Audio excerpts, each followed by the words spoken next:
नमस्कार, एक बार फिर से स्वागत है आपका JJN न्यूज के एक और खास खबर में।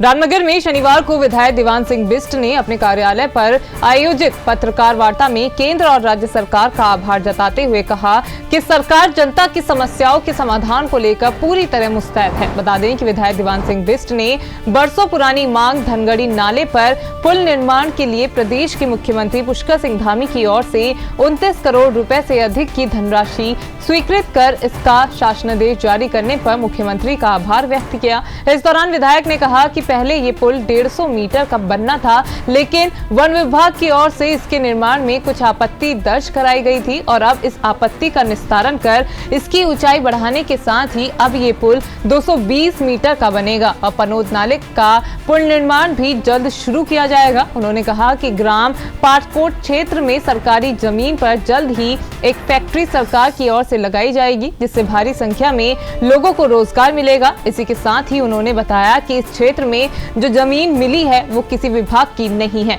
इस मामले में सरकार केंद्र की ओर से नियमानुसार कार्रवाई की जाएगी। तो वहीं विधायक ने रामनगर में पार्किंग की समस्या के जल्द समाधान की बात करते हुए कहा कि रोडवेज डिपो का निर्माण कार्य भी जल्द पूरा किया जाएगा।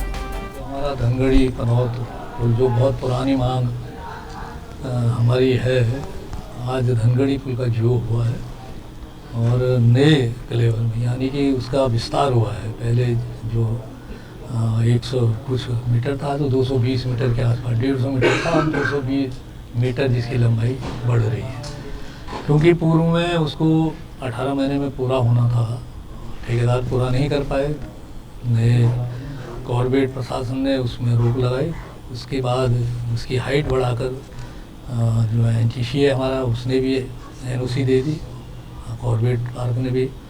तो नए DPR के माध्यम से 29 करोड़ 65 लाख का कल जो हुआ है, जिसमें 7 दिसंबर तक टेंडर खुल जाएंगे और धनगढ़ी का जो पुल है उसका काम प्रारंभ अगले वर्ष, क्योंकि जब दिसंबर में खुलेगा तो सारी कागजी कार्रवाई होंगी, कहीं जनवरी में जाके वो प्रारंभ होगा।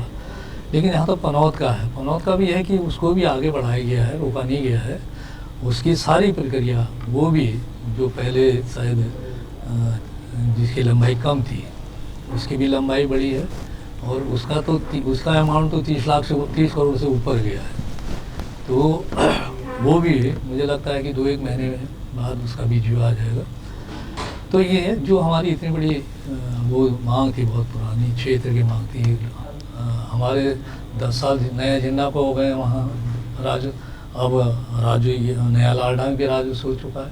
तो इनको भी बंदोबस्त कार्यवाही शुरू, पाटकोट में कुछ ज़मीन हमारी सरकारी, तो उसका भी बंदोबस्त करके, और मैं हमारे लिए सौभाग्य, मैं आदरणीय पुष्कर सिंह धामी जी, अपने प्रदेश के मुख्यमंत्री जी का बहुत बहुत धन्यवाद। उनका भी व्यक्तिगत इंटरेस्ट रहा है कि उसको हम धारा 40 के अंदर लाकर उसका बंदोबस्त करके, जो ज़मीन बंदोबस्त के कारण किसी भी विभाग के पास नहीं जा पाए, उसको सरकारी ज़मीन करा कर उसमें किसी सिटी को देकर या कोई अन्य कोई यहाँ के लिए एक बहुत बड़ा अचीवमेंट मिलने वाला है, जिससे यहाँ के लोगों को रोज़गार मिलेगा, यहाँ का विकास होगा। तो ये सारी चीज़ें थी, इसलिए आज ये पत्रकार वार्ता यहाँ पर बुलाई गई थी। रामनगर में शनिवार को रामनगर विधायक दीवान सिंह बिष्ट ने अपने कार्यालय पर आयोजित पत्रकार वार्ता में प्रदेश सरकार व केंद्र सरकार का आभार जताते हुए बताया कि बरसों पुरानी मांग जो धनगढ़ी पुल की मांग थी उसको स्वीकृत हो गया। उन्होंने बताया कि मुख्यमंत्री पुष्कर सिंह धामी द्वारा इसको लेकर जियो जारी कर दिया गया। उन्होंने बताया कि पूर्व में यह पुल करीब 150 मीटर का बनना था, लेकिन अब जब इसका सर्वे किया गया और इसकी लंबाई बढ़ा दी गई है तो करीब 220 मीटर पुल का ये निर्माण पुल का होगा। और उन्होंने बताया कि पहले 6 करोड़ से कुछ ज़्यादा लागत का बना था, लेकिन अब 20 करोड़ 65 लाख रुपये की लागत से इस पुल का निर्माण कराया जाएगा।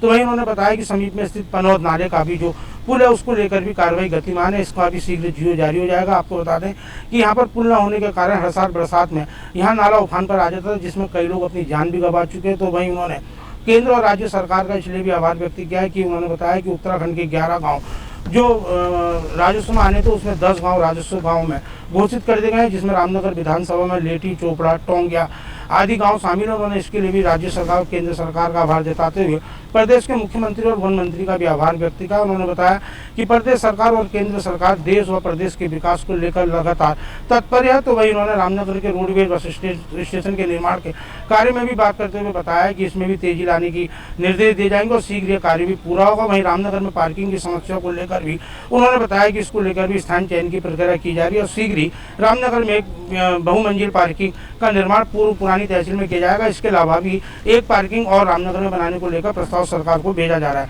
रामनगर से राजीव अग्रवाल के साथ कैमरामैन बंटे अरोड़ा, JJN।